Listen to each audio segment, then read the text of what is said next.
बिस्मिल्लाहिर्रहमानिर्रहीम। अस्सलाम वालेकुम नाज़रीन, आप यूट्यूब चैनल देख रहे हैं। मैं इमरान ख़ान हूँ। ज़रा सिचुएशन आप देख लें कि 30 घंटे के बाद नतीजा आया है बल्दियाती इंतखाबात का कराची से। यूनियन कौंसिल कितनी सी होती है? छोटी सी होती है। और गिनती कितनी देर में होती है? बहुत जल्दी से हो जाती है। बहुत सारे पोलिंग स्टेशन होते हैं, थोड़े थोड़े लोग वोट डालते हैं, आधे घंटे के अंदर ज़्यादा से ज़्यादा गिनती हो जाती है। मैक्सिमम 1 घंटे के अंदर रिज़ल्ट आ जाता है। लेकिन 2 घंटे, 3 घंटे, 4 घंटे, 5 घंटे, 10 घंटे, 20 घंटे, 20 घंटे तक भी नहीं, 24 घंटे, 24 घंटे तक भी नहीं। रिजल्ट आया 30 घंटे तक। देखिए, जो नतीजा होता है ना, उसके अंदर छोटा मोटा कोई काम डालना हो तो 4 घंटे में ये काम हो जाता है। लेकिन अगर पूरे नतीजे को तब्दील करना हो, बहुत सारा काम करना हो, बहुत सारी चीज़ें गिननी हो, खाली वोट ही नहीं गिनने होते, और भी कुछ गिनना होता है। तो जब बहुत सारा काम कुछ करना हो, बहुत सारी कैलकुलेशंस करनी हो, तो फिर टाइम लग जाता है। तो यही टाइम लगा कि 30 घंटों के बाद झुड़लू फेर कर जो रिजल्ट हमारे सामने आया, अदाद-ओ-शुमार निकाल कर, वो मैं आपको पढ़ के सुना देता हूं। रात गए ये रिजल्ट आया 10:30 बजे। गुज़िश्ता दिन इलेक्शन हुआ था, उससे अगले दिन भी रिजल्ट नहीं आया, उसकी अगली रात को जाके रिजल्ट आया है। ऐसा झुड़लू फेरा पाकिस्तान में, और लोगों को बेवकूफ़ समझते हैं। यानी जो लोग इस सारी चीज़ को डिज़ाइन कर रहे हैं, जो लोग यानी कराची को कैसा देखना चाहते हैं पाकिस्तान के ताकतवर हल्के, क्या ऐसे ही कराची को हर बारिश में डूबता हुआ देखना चाहते हैं? क्या ऐसे ही कराची को हर मर्तबा तबाह बर्बाद होता हुआ देखना चाहते हैं? क्या कराची के अंदर इसी तरह लोगों को कत्लो गारत गिरी होता हुआ देखना चाहते हैं? क्या ऐसे ही कराची के अंदर जो है वो बेशुमार जो मसाइल हैं उनको ऐसे ही देखना चाहते हैं? ना ट्रांसपोर्ट है, ना हॉस्पिटल का है, कुछ भी नहीं है। तो पाकिस्तान पीपल्स पार्टी ने जो अब सीटें हासिल की हैं यूनियन कौंसिल की चेयरमैन की, जो फैसला करेंगे कि कौन होगा कराची का मेयर, ये लोग वोट डालेंगे तो फैसला हो जाएगा। ये टोटल 235 नशिस्तों के ऊपर इंतखाब हुआ था। 11 के बारे में कोई लोग फौत हो गए थे बीच में से, उसकी वजह से 11 इलेक्शन रुक गए थे। लेकिन 235 के ऊपर इलेक्शन हुआ, जिनमें से पाकिस्तान पीपल्स पार्टी को 93 नशिस्तें दिलवाई गई हैं। कार्रवाई कैसे डाली ये भी आप देख लें कि एक नशिस्त है उसको रहने दिया 70,000 पे, 80,000 पे, क्योंकि उनको आइडिया है वहां पे कोई और जीत रहा है, और जहां पे खुद जीतने का इम्कान था वहां पे 1 से 2 बना ली, बादों का 3 बना ली। इस किस्म का इन्होंने वहां पे हल्का बंदियों का, एमकेएम का रोला कुछ हद तक ठीक भी था। तो इस तरह पीपल्स पार्टी ने एक तो अपनी नशिस्तों की तादाद ज्यादा, दूसरा धांधली फेर दी, पूरा जुड़लू ही फेर दिया कराची के अंदर। नताइज बना बना के इतना लेट हो गया। अब 93 नशिस्तें जो हैं वो पीपल्स पार्टी के पास हैं। जमात इस्लामी के साथ तमाम तर धांधली के बावजूद, यानी दूसरे नंबर पे सबसे बड़ी विक्टिम जो है वो जमात इस्लामी है। पहले नंबर पे पाकिस्तान तहरीक इंसाफ है, जिसको सबसे बड़ी चोट लगाई है पीपल्स पार्टी ने, यानी उनकी सीटें छीनी है सबसे ज्यादा, और उसके बाद जमात इस्लामी की। जमात इस्लामी वाले कहते हैं जी हमारी 102 तो पक्की थी, और ज़्यादा भी हमारी हो रही थी, तो ये हमारे साथ ज़्यादती हुई, हमें 86 दी गई हैं। पीटीआई को मिलती हैं जी 40। हालांकि पीटीआई वाले कहते हैं कि हमारी भी सीटें बहुत ज़्यादा थीं, और बहुत ज़्यादा सीटें हमारी छीन ली गई हैं, हम पहले या दूसरे नंबर की जमात हमें होना चाहिए था। बहरहाल 40 पाकिस्तान तहरीक इंसाफ की आई हैं। उसमें कसूर सारा पीपल्स पार्टी का या धांधली का नहीं है, कुछ कसूर पीटीआई का भी है। बिला वजह वो ये नहीं कह सकते कि हमारे साथ ज़्यादती ही हुई है। तो जिसके खिलाफ ज्यादती हो रही हो और वो सबूत इकट्ठे ना कर सके, रोला ना डाल सके, तो वो फिर खुद भी उसका कसूर होता है। तो पीटीआई जो है उसकी 40 हैं। चौथे नंबर पे जो बड़ा रोला डाल रहे हैं जिनके लोग, नून लीग वाले, उनकी 7 हैं। जेयूआई फजल रहमान साहब 3 हैं। 2 जो हैं तहरीक लब्बैक की हैं। तहरीक लब्बैक का तो साद रिजवी साहब ने बेड़ा गर्क कर दिया। उठती हुई एक पॉलिटिकल पार्टी थी खादम हुसैन रिजवी साहब के दौर में, लेकिन साद रिजवी साहब की जो पॉलिटिक्स है, जिस तरह का उन्होंने काम किया, 2 सीटें उन्होंने जीती हैं। एक सीट जो है वो एमकेएम के जितने लोग लड़े उनमें से एक सीट एमकेएम को भी मिल गई है। तो इस तरह टोटल 235 का रिजल्ट आ गया। अब इसमें से जिसके पास होंगे 118 गालिबन, वो अपना मेयर बना लेगा। पीपल्स पार्टी के पास 93 अपने, और याद रखिएगा पीपल्स पार्टी जमात इस्लामी और पीटीआई के बगैर भी अपना मेयर बनाने की कोशिश करेगी। लेकिन कैसे, इसको ज़रा समझिए। ये जो सिंध का लोकल बॉडीज़ का एक्ट है, इसमें तरमीम अगर करनी है तो एक नोटिफिकेशन के ज़रिए वज़ीर आला भी कर सकता है, उसके पास ये ताकत इख्तियार मौजूद है। तो इसको ज़रा आप समझिए, 93 उनके पास हैं, और जो आज़ाद उम्मीदवार हैं वो लगभग हैं 7 और 3 10 और 3 13 14 15 16 16 आज़ाद उम्मीदवार हैं। अगर ये 16 आज़ाद और नून लीग और जेयूआई और टीएलपी और एमक्यूएम इनको मिलाएं तो ये 16 बनते हैं। इन 16 को अगर वो अपने साथ शामिल करें तो उनके 109 हो जाते हैं। बाकी उनको कितने चाहिए? 9 लोग। तो पीटीआई के 40 लोग हैं और जमात इस्लामी के 86 लोग हैं। इनमें से वो खरीद सकते हैं, तोड़ सकते हैं। वो चाहें तो एक कोई भी तरमीम करके कोई चक्कर भी चला सकते हैं कि अगर कोई बंदा टूट जाए तो कोई फ़र्क नहीं पड़ता। तो ये अब क्योंकि वोट तो इन्होंने डालने हैं, अगर ये वोट उधर चले जाते हैं तो पीपल्स पार्टी का मेयर भी बन सकता है। और इस काम में खरीदो फरोख्त में तो वो लोग शेर हैं। पैसे कौन से अपनी जेब से देने होते हैं? आवाम का पैसा है। अगर ये जो मेयर्स हैं, चेयरमैन जो बने हुए हैं, इनको 1-1, 2-2 करोड़ रुपया दे दें और 20-25 करोड़ रुपया खर्च कर दें, 50 करोड़ रुपया खर्च कर दें, इनमें से चंद बंदे खरीद लें तो पीपल्स पार्टी अपना बना सकती है मेयर। और मेरी इतला के मुताबिक इसके ऊपर काम चल रहा है। यानी उन्होंने अपने आप को वहाँ तक पहुँचा लिया कि उनको आइडिया था कि ज़्यादा बंदे खरीदना मुश्किल हो जाएगा। कोशिश करके उन्होंने अपने आप को 93 तक पहुँचाया है। हालांकि 50 भी नहीं हो सकती थी अगर सही इलेक्शन होता तो। पीपल्स पार्टी उनको 93 तक पहुँचाया गया है और फिर उनको 16 सीटों का यूनियन काउंसिल्स का एक कुशन या मार्जिन भी दिया गया है कि इसको आप इस्तेमाल कर लें और आप 109 तक पहुँच जाएं। फिर आपने दूसरी जमातों में से बंदे तोड़ने और वो कोशिश करेंगे बंदे तोड़ने की, क्योंकि उन्हें हर वो कानून पसंद है जहाँ पे बंदे तोड़ के और किया जा सके उसके अंदर हॉर्स ट्रेडिंग, लोटे बनाए जा सकें। तो अब कोशिश की जाएगी कुछ लोटे बनाए जाएं और उन लोटों को जो है वो ख़रीद के अपना मेयर पीपल्स पार्टी बनाने की कोशिश करेगी। दूसरा ऑप्शन क्या है?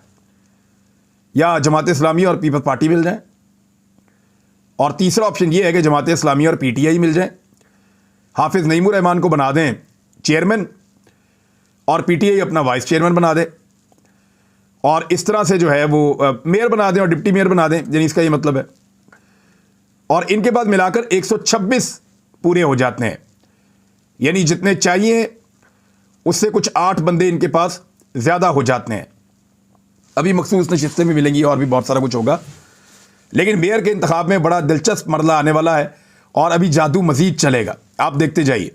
मुझे ऐसा नहीं लगता कि बड़ी आराम से ये हो जाएगा। ऐसा लगता है कि लोगों की खरीदो फरोख्त की कोशिश की जाएगी। नून लीग के लिए एक बड़ा सीरियस प्रॉब्लम खड़ा हो गया है। वो प्रॉब्लम मैं आपके साथ शेयर कर देता हूँ और वो प्रॉब्लम ये है कि नून लीग के पास इस वक्त बयानिया कोई नहीं है और इसके ऊपर उन्होंने काम शुरू किया है। इकट्ठे होकर को मीटिंग्स वगैरह कर रहे हैं, कोशिश कर रहे हैं कि किसी बयानिए के ऊपर काम शुरू किया जाए। अब बयानिया उनके पास है नहीं। इससे पहले नून लीग के पास एक बयानिया होता था, वोट को इज्जत दो। वो बयानिया उन्होंने खुद अपना बर्बाद कर लिया। अब उस बयानिए के पल्ले कुछ नहीं रहा। तो इमरान खान साहब ने जो बयानिया खड़ा किया, हकीकी आज़ादी का बयानिया, वो बयानिया पब्लिक में मकबूल हो गया और उसने ताकत पकड़ ली। जब इमरान खान साहब ने गोलियां खा लीं, जब उन पर मुकदमात हुए, जब उनके लोग गिरफ्तार हुए, जब बार बार उनके ऊपर जुल्म हुआ, तो वो बयानिया मज़ीद ताकतवर होता चला गया और पब्लिक के अंदर उस बयानिए को मज़ीद पजीराई मिलती चली गई। इस वक्त अगर किसी पॉलिटिकल पार्टी के पास बयानिया है पाकिस्तान में, तो यह पाकिस्तान तहरीक इंसाफ है जिस पे लोग वोट डालना चाहते हैं। दूसरी जानिब जो है PMLN के पास एक बयानिया हुआ करता था आज से 8-10 माह पहले। वो बयानिया उन्होंने फ़रोख्त कर दिया हुकूमत के बदले में। बयानिया बेचकर उन्होंने हुकूमत ले ली और अपने केसेस माफ़ करवा लिए, NRO 2 ले लिया। लेकिन बयानिया फ़रोख्त करने के बाद उनके पल्ले अवाम नहीं रही। वोट अब उनके पास नहीं है उस तादाद में जो उनको पहले पड़ सकते थे। ऐसी सूरत हाल में अब वो ये सोच रहे हैं कि क्या करें और क्या बयानिया बनाएं। तो मुबैना तौर पे कुछ इतलात आ रही हैं। एक बयानिया PMLN तैयार कर रही है जिसमें वो इमरान खान साहब को बड़े खौफनाक अंदाज में टारगेट करने वाले हैं। इससे पहले उन्होंने कुछ बयानिया बनाए, यानी इमरान खान के खिलाफ एक मजहबी बयानिया तैयार किया जिसकी बुनियाद पर उनके ऊपर हमला भी हुआ, लेकिन वो कामयाब नहीं हुए। मजहबी बयानिया इमरान खान साहब पे हमले तक भी अल्लाह ताला ने उनकी जान भी बचा ली, तो वो मजहबी बयानिया कामयाब नहीं हुआ, लोगों ने उसको बाय नहीं किया। तो शाखाना का एक बयानिया बनाया, लोगों ने उसको भी बाय नहीं किया। इकॉनमी की तबाही इमरान खान साहब ने की है, कुछ हद तक लोगों ने बाय किया था, लेकिन जैसे ही इनकी हुकूमत आई और उन्होंने तबाही फेरी तो वो उल्टा पड़ गया और लोगों को ये आइडिया हो गया कि इमरान खान नहीं, कसूरवार ये लोग हैं, और लोगों को इमरान खान अच्छा लगना शुरू हो गया। उसके बाद एक ऑडियो का, वीडियो का, इस किस्म की लीक्स निकाल के एक और बयानिया बनाया गया। बड़ी कोशिश की गई वो बयानिया भी कामयाब नहीं हुआ। तो जब ये तमाम बयानिए नाकाम हो गए और सब कुछ करके देख लिया, तो उसके बाद अब पीएमएलएन को एक नया बयानिया बनाना है और उस बयानिए के ऊपर काम शुरू हो गया कि एक नेक्सस था जिसके नतीजे में इमरान खान आया और एक तबाही थी जो इमरान खान साहब ने फिर ये कहेंगे और इस किस्म की चीज़ें करेंगे। अब जो बयानिया है उसमें इमरान खान साहब को टारगेट किया जाएगा, एक साबिक आर्मी चीफ हैं उनको भी टारगेट किया जाएगा, और उनके अलावा 2 साबिक इंटेलिजेंस सरबराह हैं। आपको आइडिया है वो कौन कौन है? जनरल फैज़ तो डेफिनेटली हैं, जनरल शुजा पाशा हैं, और उनको भी टारगेट किया जाएगा। एक आधा और नाम भी है। ये लोग 2 साबिक इंटेलिजेंस चीफ जो हैं ये भी टारगेट होंगे। साबिक चीफ जस्टिस और 1-2 जजेस हैं, उनको भी टारगेट किया जाएगा आने वाले दिनों में। तो इस तरह एक पूरी चार्जशीट बनाई जा रही है, पूरी एक कहानी तैयार की जा रही है, जिसकी रोशनी में एक नया बयानिया बनेगा और वो बयानिया इमरान खान साहब के खिलाफ इस्तेमाल किया जाएगा। लेकिन क्या ये बयानिया कामयाब हो जाएगा? तो मुझे ऐसा लगता है कि बयानिया कामयाब नहीं होगा, क्योंकि उसके पीछे एक रीज़न है और पीएमएलएन के अंदर बड़ी बेचैनी है उस रीज़न को लेकर। उनको ये भी आइडिया नहीं है कि उनकी इलेक्शन कैंपेन किस बुनियाद पे होगी। क्या वो ये कहेंगे कि उन्होंने बहुत अच्छी कारकर्दगी दिखाई? कारकर्दगी तो उनकी बहुत 0/0 है। क्या वो ये कहेंगे कि नवाज शरीफ वज़ीर आज़म बनने वाले हैं? नवाज शरीफ अभी तक नाअहल हैं, बल्कि वो अब मफरूर और इश्तिहारी भी हैं, पाकिस्तान से भागे हुए भी हैं और 3 साल हो गए उन्हें भागे हुए। वापस आएंगे भी तो लोग कहेंगे जी इलेक्शन आया तो वापस आ गए, इससे पहले दौड़े हुए थे। तो ये भी एक नुकसान है, आइडिया नहीं है। बयानिया क्या बनाएंगे? क्या मरियम नवाज वज़ीर आज़म पाकिस्तान बनने जा रही हैं, जिनकी छोटी सी सर्जरी भी पाकिस्तान से बाहर यूरोप में जाकर होती है? और इन्होंने जो भी इलेक्शन लड़ा मरियम नवाज ने, चाहे आज़ाद कश्मीर है, चाहे गिलगित बल्तिस्तान है, चाहे ज़िमनी इंतखाबात हैं, जो कोई भी है, सब तरफ पीएमएलएन को शिकस्त हुई है। तो इस तरह मरियम नवाज साहिबा का भी मुश्किल लगता है कि वो भी लीड उस तरह से नहीं कर पाएंगी। और ये बयानिया कैसे बनाएंगे कि कौन होगा आने वाले वक्त में इनका मसीहा? हमजा शहबाज को उन्होंने देख लिया, बार बार शिकस्त हुई है, बार बार शिकस्त हुई है। जो कुछ राणा सनाउल्लाह ने कर दिया है पीएमएलएन के साथ, अब उनसे पंजाब की सदारत वापस लेने की इतलात आ रही हैं और उनकी जगह पे किसी और को देने का फैसला हो रहा है, कोई और लेना नहीं चाहता। एक खबर आ रही थी कि अलीम खान को शायद दे दी जाए। हैरत की बात है, वैसे अभी भी वो पार्टी में है और पंजाब के सदर पीएमएलएन के बन जाए तो फ्रस्ट्रेशन किस लेवल पे आप आइडिया कर लें, अंदाज़ा ले लें आप, क्योंकि ये डिस्कस हुआ है कुछ नामों के साथ, ये नाम भी डिस्कस हुआ है। अनफॉर्चुनेट है पीएमएलएन के वो लोग जो बड़ी देर से अपनी कुर्बानियाँ दे रहे हैं इस जमात के लिए, एक पैसे वाला आदमी आए और वो आकर बन जाए, तो ये अनफॉर्चुनेट है। बहरहाल इस वक्त की सूरत हाल ये है कि इन्हें एक बयानिया चाहिए और बयानिया मिल नहीं रहा। उसके लिए एक थोड़ी सी कोशिश की गई है कि ये चंद लोगों के ऊपर एक कहानी बनाई जाए और उस पर एक नया बयानिया घड़ा जाए और आने वाले दिनों में आप इसको सुनेंगे और आपको समझ आ जाएगी। एक और चीज़ है कि अहम तरीन 10 दिन शुरू हो गए हैं। आप देख लीजिए कि आज जो है वो तारीख है, जब आप ये वीडियो देख रहे हैं तो 17 तारीख है जनवरी की।